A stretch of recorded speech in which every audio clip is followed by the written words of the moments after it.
It's dangerous to go alone. So today, on KSTB, we're going to help you arm yourselves against some of the many beasts that lurk in the dark.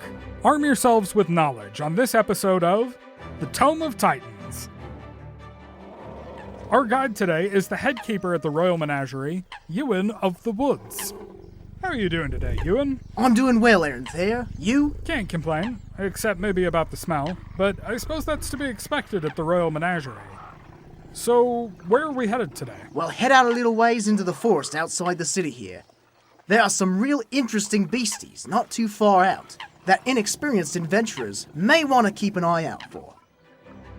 Apparently, Ewan's version of a little ways into the forest is about a 6-mile hike. But once we made it to our destination, it was totally worth it. I thought we'd start with the big one, or at least a relatively small version of a big one. A bronze dragon. Bronze dragon? Which ones are those? Well, if you step right this way, we've got a couple here. So, dragons aren't classified by their color, but rather by their size. Nickel dragons are the size of a honeybee. Copper dragons the size of a hare. Bronze dragons are the size of a horse. Silver dragons the size of a house. And gold dragons are the size of a hill. And the larger a dragon is, the smarter it is. Silver and gold dragons can talk and cast spells and such. But here, we've got a couple of good solid bronze dragons. Mean and cunning. But you don't have to worry about it beating you in a philosophical debate. And what should people encountering these in the woods do? Are they dangerous? The thing about dragons is that they're all basically just huge reptilian magpies. They're like shiny things. The larger ones can tell value, and even have preferences for treasure. But bronze dragons will mostly just take a liking to anything shiny that crosses into their territory. You know, precious metals, gems, crystals, that sort of thing. As long as you keep that stuff in your pack, we should be fine. Right. Okay. But what if it wasn't in my pack? What do you mean? Well, I'm not sure if you've noticed this palm-sized record crystal I'm using, but I think the dragons have. Ah, okay. We should run. Ow! Ewan led us away from the dragons back into the trees, where we took shelter in a conveniently located cave. He stopped us when he noted that the cave had an oddly sweet smell. Smell that? Kind of a sweet sort of raspberry. Yes? So we need to be a little careful. I think this cave is probably home to a jam. A jam? Yep. Jams are amorphous monsters, like a living acid goo. And they smell like raspberries. Well, this one does. They come in a few varieties. Grape, strawberry, raspberry. Marmalade? Pray you never see a marmalade. Even the little grape ones can be deadly. The different flavors might be a different species, or it could be determined by age and diet. They're hard to study because they're so damn dangerous. They ooze up to you, and you don't notice until your boots start to dissolve. Speaking of, what should you do if you get in a jam? Excellent question. It's important for any adventurers listening to know. Jams are pretty resistant to blunt force. You can break the surface tension with a sword, but it'll just divide it in two, smaller little jams. Anything else? Like really fast? They don't like loud noises. It makes them wobble. Great. Perfect. I'm gonna cast a spell now. Cover your ears. Pandemonium!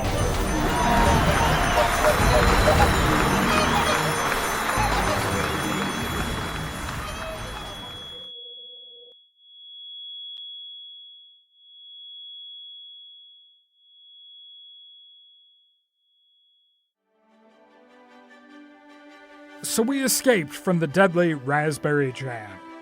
Our boots mostly just singed. Unfortunately, in our haste, we fled deeper into the cave. Now, you may not be aware, but some of Verhelgard's caves connect in surprising and implausible ways. So we emerged not back into the forests outside Stone Tree, but into the tundra, hundreds of miles away, a climate that we were neither dressed nor prepared for. we must be hundreds, if not thousands of miles from home. Most likely. I told Finola I'd be back later today.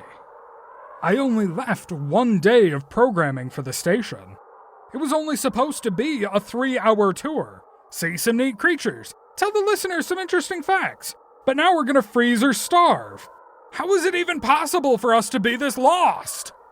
Sure, it's pretty rough. But you want to see something neat? Yeah, I guess. Look over there. Walrus bears! Those huge, majestic, tusked beasties. Oh yeah. They look a little upset. And they're coming this way. Oh yes, fiercely territorial, your typical walrus bear. And deceptively fast. Barring some sort of miracle, they're absolutely going to kill us. There's nothing we can do? Nope, not at all. They won't be scared off by loud noises. And even if I could shoot every one of them with my bow, they're protected by a thick layer of blubber. My advice to novice adventurers about encountering walrus bears is don't encounter walrus bears. If you have 2 or 3 heavily armored fighters and maybe a lightning magic wizard and a healer, you might have a chance.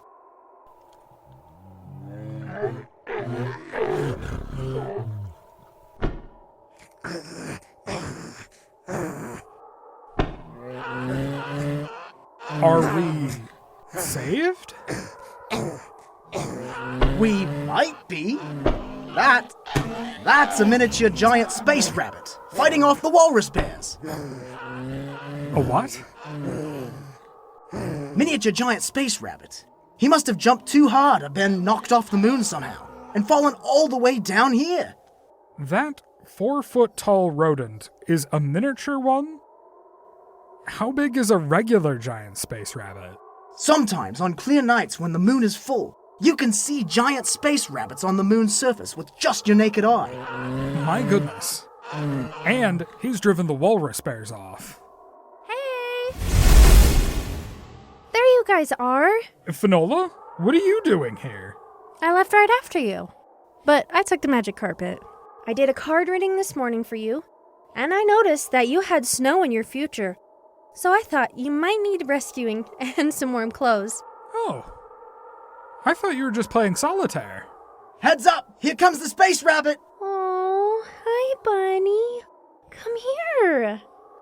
Oh my goodness, aren't you the cutest? Finola, be careful. That rabbit's dynamite. He just fought off a pack of fully grown walrus bears. Oh, and I see you got a little notch in one of your ears.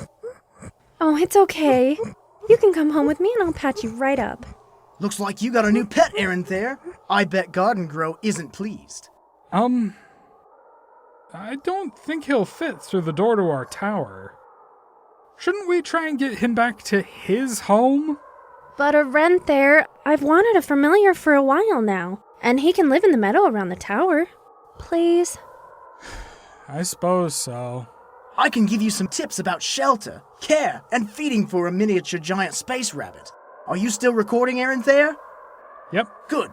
So I hope what everyone heard today has taught them some valuable lessons about monsters and the wilderness. That you should never, ever leave the sight of the city walls?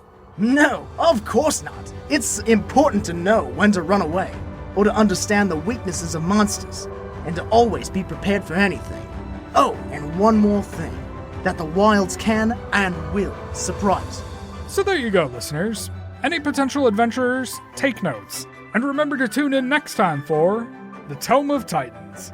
You're listening to KSTB, the Kingdom of Stone Tree Broadcasting.